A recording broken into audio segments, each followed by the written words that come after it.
आज हम जिस विषय को आपके समक्ष यहाँ रखना चाह रहे हैं वो सीधा सीधा नगर निगम की इंडिपेंडेंस, स्वायत्तता से जुड़ा हुआ है। हम लगातार ये बात कहते आ रहे हैं और साबित भी करते आ रहे हैं कि आम आदमी पार्टी की जो आइडियोलॉजी है वो अराजकता की है, कॉन्स्टिट्यूशन में, एक्ट में विश्वास करने की नहीं है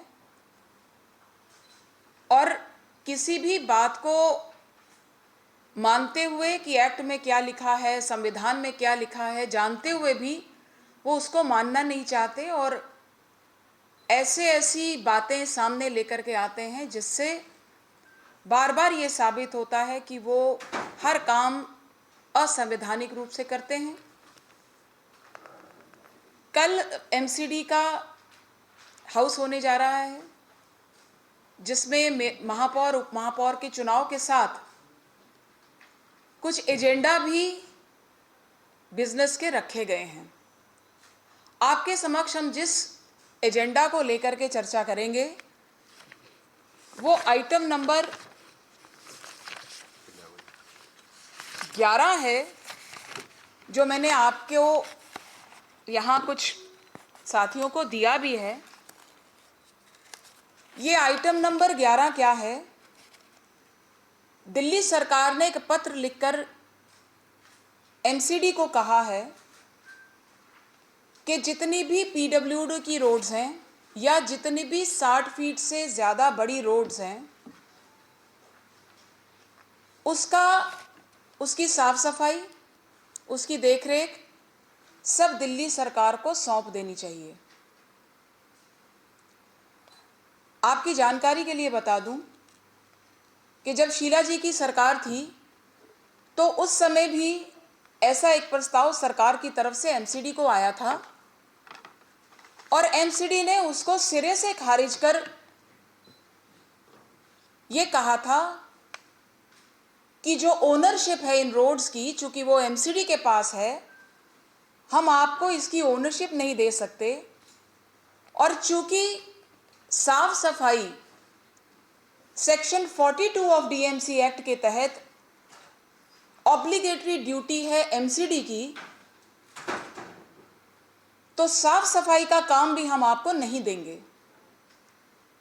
किसी भी चर्चा के बगैर उस समय महापौर रहे या जो भी अधिकारी रहे, उन्होंने दिल्ली सरकार की उस प्रपोजल को सिरे से खारिज किया और उसके चलते आज जो प्रेजेंट स्टेटस इन रोड्स का है वो ये होता है कि उस रोड को रीले करना, उसके ऊपर बड़ा नाला, उसके ऊपर के बिजली के खंभे और उसका हॉर्टिकल्चर की जितने काम हैं पीडब्ल्यूडी की रोड्स पे, 60 फुट के ऊपर की रोड्स पे, वो सब आज भी दिल्ली सरकार के पास हैं। जो अधिकार है, जो ओनरशिप है वो एमसीडी की है, लेकिन ये जो मैंने 4 काम आपको गिनाए इनको दिल्ली सरकार करती है, लेकिन उन रोड्स की साफ सफाई, उसकी इंक्रोचमेंट, उस पे टॉयलेट्स, उस पे पार्किंग्स, वो सब काम एमसीडी के होते हैं। लेकिन इस एजेंडा के तहत जो हमें पता चला है कि दिल्ली सरकार ने निगम को एक पत्र लिखा है और कहा है कि इन रोड्स की अब सारे काम दिल्ली सरकार को दे दिए जाएं। आप इस एजेंडा को अगर अच्छे से पढ़ेंगे तो आपको ये भी पता चलेगा कि एमसीडी के अधिकारियों ने उस पत्र के बारे में क्या जवाब दिया है। एमसीडी के अधिकारियों का कहना है, पहली बात, ये एमसीडी का अधिकार है, एमसीडी की ऑब्लिगेटरी ड्यूटी है साफ सफाई, इसलिए वो हम नहीं दे सकते, वो दी नहीं जा सकती। सेकेंडली, उसके ऊपर, उस रोड के ऊपर की पार्किंग, सरफेस पार्किंग, दूसरी पार्किंग, उसकी टॉयलेट्स, उसके ऊपर तहबाजारियाँ, वो उसके ऊपर एडवर्टीजमेंट, क्योंकि वो एमसीडी डील करती है, तो अगर ये साफ सफाई के गार्ब में, उसकी आड़ में अगर दिल्ली सरकार ये सब रोड्स लेना चाहती है तो ये जो बाकी की एजेंसियां इस पे एमसीडी के तरफ से इनको लाइसेंसेस होते हैं, इनके काम होते हैं, वो कैसे होंगे? इसके अलावा जो सबसे बड़ी बात इस प्रपोजल के माध्यम से आने वाली है वो है इन सड़कों पर काम करता हुआ 8 से 10 हजार कर्मचारी। वो जो कर्मचारी इन सड़कों पर सफाई का काम करता है उसका भविष्य क्या होगा, इसकी कोई जानकारी उस प्रपोजल में नहीं है। इसके अलावा हमारे एमसीडी के माध्यम से इन सड़कों को साफ करने के लिए मैकेनिकल स्वीपर लगाए गए हैं। पिछले कई सालों से लगातार उनमें बढ़ोतरी होती है और इन रोड्स की सफाई मैकेनिकल स्वीपर से होती है, जिस पर के जनता का गाड़ी कमाई का करोड़ों रुपया खर्च हुआ है, जिससे कि उनको इन पीडब्ल्यूडी की रोड्स की सफाई मिल रही है। हमें और जानकारी इसी एजेंडा के माध्यम से मिली है कि 14 मैकेनिकल स्वीपर्स, एक नेशनल क्लीन एयर प्रोग्राम होता है केंद्र सरकार का, उसके तहत हमें और मिलने वाले हैं।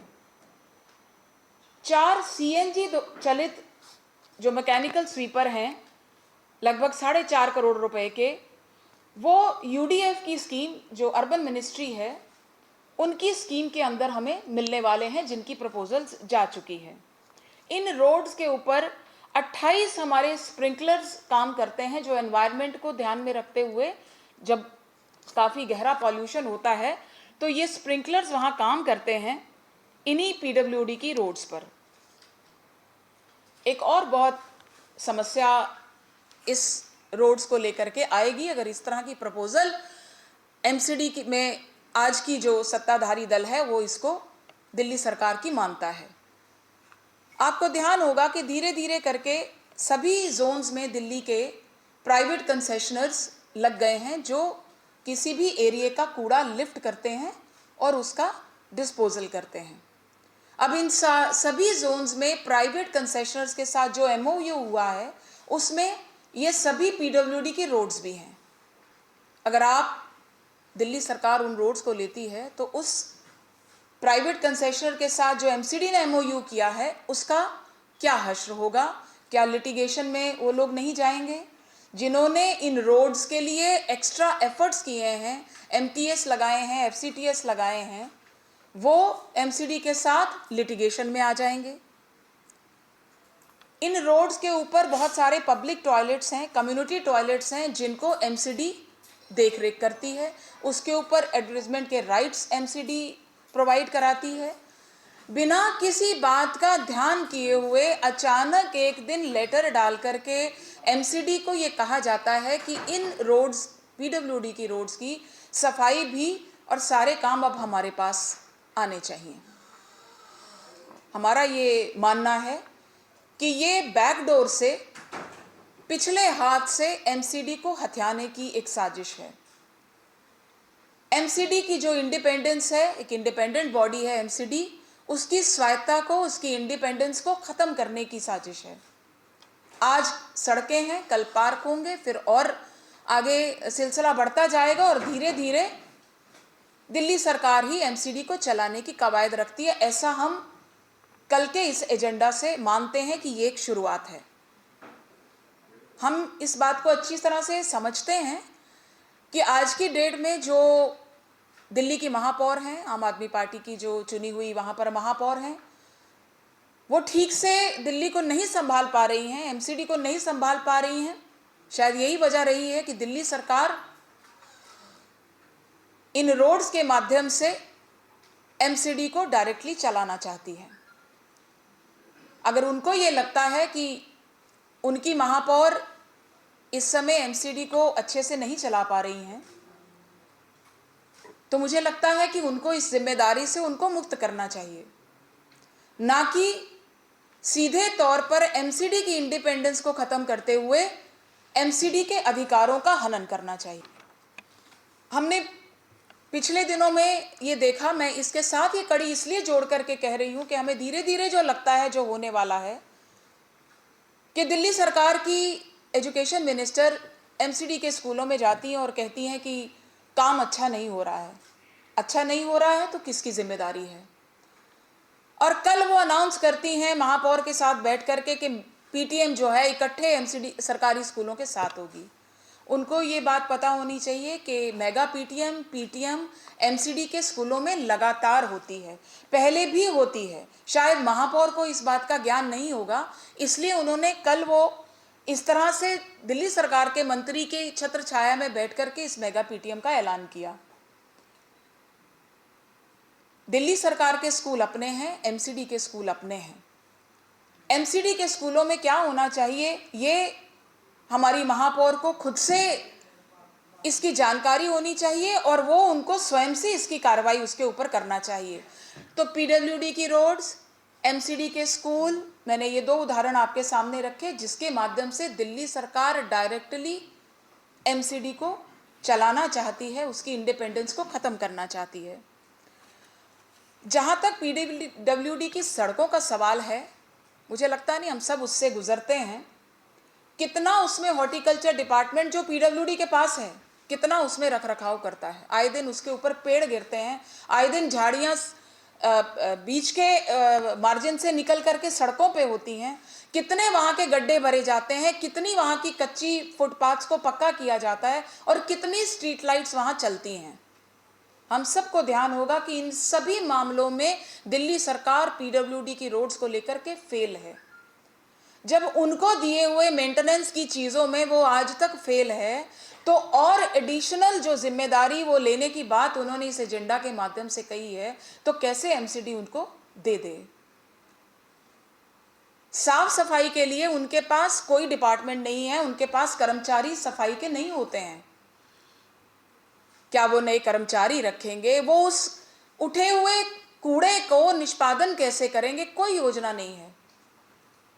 केवल एक पत्र भेज दिया सीधे सीधे कि इन रोड्स को अब हमारे हवाले कर दो। ये विषय सदन में चर्चा के लिए है, लेकिन हमें अपने पिछले एक्सपीरियंस से ये मालूम है कि चर्चा ना करवा करके वो सीधा इसको पास करने की कोशिश करेंगे।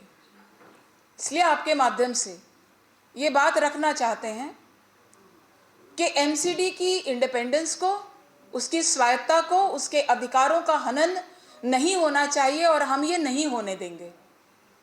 अगर इससे पूर्व कांग्रेस की सरकार ने ऐसा प्रयास किया था और एमसीडी ने बिना किसी चर्चा के कोई एजेंडा नहीं बनाया था और सीधे सीधे दिल्ली सरकार को कह दिया था कि हम ये नहीं देंगे, तो आज ये एजेंडा के रूप में हाउस में क्यों आ रहा है? मैं आज यही हम सब लोग आपसे कहते हुए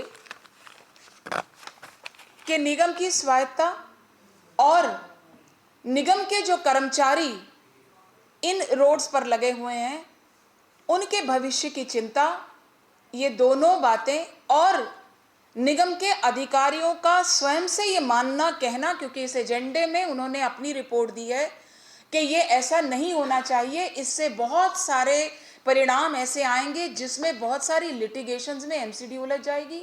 और जब एमसीडी साफ सफाई का काम बेहतर तरीके से अच्छे से कर रही है, तो फिर हम अपनी जिम्मेदारी, अपना अधिकार दिल्ली सरकार को क्यों दें? ये बात अधिकारियों ने भी कही है। अब इसके बावजूद भी अगर कोई ऐसी बात आती है कि ये बिना किसी चर्चा के पास हो जाता है, तो हम यही मानते हैं कि दिल्ली नगर निगम में बैठी हुई आम आदमी पार्टी के मुखिया, इस समय महापौर, और उनके सभी पार्षद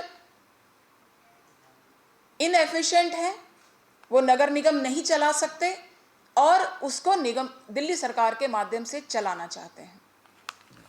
मैं इतनी ही बात कह करके अपनी बात समाप्त करूंगी। कोई जी, ये एजेंडा में रखा गया है, आइटम नंबर 11 है। दिल्ली सरकार 29/3/2023 को एक पत्र के माध्यम से नगर निगम की सड़कों को अपने हाथ में लेना चाहती है। मैं इसके माध्यम से बताना चाहता हूं कि दिल्ली सरकार को अपने मेयर और अपने पार्षदों की क्षमता पर शक है और उन्हें लगता है कि जो टीम, जो मेयर जो उन्होंने बनाई है, वो सक्षम नहीं है कि वो दिल्ली जो है निगम के इन कार्यों को कर सके। मैं आपके माध्यम से बताना चाहता हूं कि आज दिल्ली के अंदर जिस प्रकार का एक माहौल बनाया जा रहा है, उसके पीछे एक साजिश की जा रही है कि जो सड़कों को जो लेकर कर्मचारियों का जो है निजीकरण किया जाए, सफाई व्यवस्था का निजीकरण किया जाए, और जो सफाई कर्मचारी जो इस वक्त जो सड़कों पर काम करते हैं, उनके परिवार के साथ आज एक बहुत बड़ा कुठाराघात होने वाला है इस ऑर्डर के माध्यम से। मैं आपको इसमें बताना चाहता हूं कि 2010 में जब निगम का विभाजन हुआ था, उस वक्त भी आपने देखा कि किस प्रकार से वित्तीय संकट दिल्ली की जनता को झेलने पड़े, और आज तीनों निगमों को एक करने के बाद जब एक दिल्ली सरकार इस प्रकार का ये काम करने आई है, तो उसके पीछे पीडब्ल्यूडी की रोड्स का भी आप हाल देख सकते हैं कि पीडब्ल्यूडी के पास अपने ना तो कोई संसाधन है ऐसे, ना उनके पास कोई चलान करने की ऐसी पावर है। और जब भी 2018 के अंदर जब दिल्ली की सड़कों पर आप देखते हैं कि जितने भी पीडब्ल्यूडी रोड्स हैं, उसके ऊपर किसी प्रकार का मलबा गिराया जाता है, तो दिल्ली सरकार के चीफ सेक्रेटरी ने एक ऑर्डर पास करके निगम को यह कहा था कि हमारे पास संसाधनों की कमी है, जितना भी रोड पर मलबा गिरता है, जितने भी वहां पर गाद निकाली जाती है, उसको आप उठाइए। तो यह दर्शाता है कि पीडब्ल्यूडी इस काम को करने में सक्षम नहीं है। इसका एक उदाहरण मैं आपको देना चाहता हूं कि डीएसआईडीसी के आप देख रहे हैं जितने भी रोड्स हैं, उन रोड्स पर आपको पिछले 8 वर्षों से पूरी दिल्ली के अंदर औद्योगिक क्षेत्रों के अंदर वहां पर लाइटें काम नहीं कर रही हैं। उसका सीधा सा कारण यह है कि डीएसआईडीसी हमेशा यही कहती है कि ये जो रोड की मेंटेनेंस का काम हमने लिया, लाइटों का नहीं लिया। जब इस प्रकार की जब दो एजेंसीज वहां पर काम होने के कारण आज पूरा अंधकार में है डीएसआईडीसी का क्षेत्र। इसी प्रकार से आज पीडब्ल्यूडी रोड्स पर जाइए, आपको बड़े बड़े रोड्स के ऊपर आपको कोई भी सारी लाइटें आपको सोडियम दिखेंगी। जब नगर निगम ने अपने 2017 से 2022 के कार्यकाल में पूरी दिल्ली के अंदर एलईडी लाइटों में जब हमने परिवर्तित कर दिया, आज पीडब्ल्यूडी अपनी सोडियम लाइट को एलईडी में परिवर्तित करने में आज तक कामयाब नहीं हो पाई, जिसका वित्तीय बोझ भी दिल्ली सरकार पर पड़ रहा था। इसी प्रकार से जो एजेंसीज हमारे साथ और काम कर रही हैं, जो तय बाजारी की दुकानें हैं, वहां पर एक संकट खड़ा हो जाएगा। इसी प्रकार से जो और काम दिल्ली नगर निगम के द्वारा जो पोल्स हैं, वहां पर जो है एडवर्टाइजमेंट का काम है, इन सब के लिए एक बहुत बड़ी बाधा आने वाली है। कानूनी रूप से बहुत बड़ी दिक्कत खड़ी हो जाएगी, और एक साजिश के तहत एक षड्यंत्र रचा जा रहा है दिल्ली सरकार के द्वारा कि हमारे कार्यों में हस्तक्षेप करे और जो है यहाँ पर अराजकता फैलाई। तो हम आपके माध्यम से मांग करते हैं कि जो ये आज इन्होंने एक प्रस्ताव के माध्यम से ये जो बात रखी है, इसके ऊपर विस्तृत रूप से चर्चा भी होनी चाहिए, क्योंकि ये जो आदेश दिया गया था वो लेफ्टिनेंट गवर्नर के द्वारा दिया गया था। उपराज्यपाल महोदय ने इसके ऊपर ऑर्डर पास किया था, और दिल्ली नगर निगम केवल एक पत्र के माध्यम से ये उनकी कठपुतली बनकर जो है नगर निगम के जो हमारे पार्षद हैं और जो मेयर हैं, उनके हाथों में खेलने का काम कर रहे हैं, जिससे आने वाले समय के अंदर दिल्ली के अंदर बहुत बड़ी सफाई व्यवस्था के ऊपर भी दिक्कत आने वाली है। क्योंकि एक तरफ जब रोड होगा वो पीडब्ल्यूडी का रोड होगा, तो उसके साथ लगता हुआ रोड अगर एमसीडी का होगा, जब दो एजेंसियां मिलकर काम करेंगी तो हमेशा शिफ्टिंग ऑफ जो है रिस्पॉन्सिबिलिटी की बात आ जाएगी कि ये मेरा कूड़ा नहीं है, ये उन्होंने साफ करना था। तो हम इसका विरोध करते हैं, और कल हाउस में होने वाले इस एजेंडे का भी पूर्ण रूप से विरोध करेंगे। जब से दिल्ली नगर निगम में आम आदमी पार्टी की मेयर आई है, हमने देखा कि जो हमारे अस्थाई कर्मचारी हैं, उनकी नौकरी पक्की करने का तो कोई काम अभी तक शुरू नहीं हुआ। लेकिन हमने 31 मार्च को देखा कि कैसे हज़ारों अस्थाई कर्मचारी जो दिल्ली नगर निगम में काम कर रहे थे, उनकी नौकरी इन्होंने उसी समय ख़त्म कर दी। और इन सभी कर्मचारियों पे इस समय अपने परिवार का भरण पोषण करने का संकट आ गया। और उसके साथ साथ हम ये भी देख रहे हैं कि 31 मार्च को जब शाम को ही भारतीय जनता पार्टी के नेताओं ने, पार्षदों ने शोर मचाया, तो रात को मेयर ने अपने ट्वीट्स करने शुरू कर दिए कि नहीं नहीं कुछ नहीं होगा, इनको हम देखेंगे। और वो सारे ट्वीट्स इस समय जो है उनके हैंडल पर हैं। और हमने ये भी देखा कि लगातार हमने प्रदर्शन किया कि इन अस्थाई कर्मचारियों को इमीडिएटली इनकी नौकरी बहाल की जाए, क्योंकि पिछले 15 साल में इन अस्थाई कर्मचारियों को नई जॉब क्रिएट नहीं हुई। तो लेकिन हमने लगातार इनकी, चाहे वो 3500 डीबीसी कर्मचारी हो, चाहे 2000 के करीब माली हो, चाहे 970 के करीब डाटा एंट्री ऑपरेटर हो, हमने लगातार इनकी जो अस्थाई नौकरी थी उसे हम आगे बढ़ाते गए, इनका कॉन्ट्रैक्ट हम रिन्यू करते रहे। लेकिन 3 अप्रैल को भी मेयर ने उन्हें एश्योरेंस दी और उसके ट्वीट्स पड़े हैं कि डीबीसी कर्मचारियों का कॉन्ट्रैक्ट हो गया, मालियों का कॉन्ट्रैक्ट हो गया। लेकिन आज हम देख रहे हैं कि आज ऑलमोस्ट पूरा महीना खत्म होने पे आ रहा है, कोई भी कॉन्ट्रैक्ट हमारे हाथ में नहीं आया। डीबीसी कर्मचारियों को इस महीने तनख्वाह नहीं मिलेगी, क्योंकि अभी तक कोई भी कॉन्ट्रैक्ट उनका नहीं हुआ। डाटा एंट्री ऑपरेटरों को भी अंधेरे में रखा गया है, 10, 15, 20, 25 दिन के कॉन्ट्रैक्ट का एक झुंझुना पकड़ा दिया है।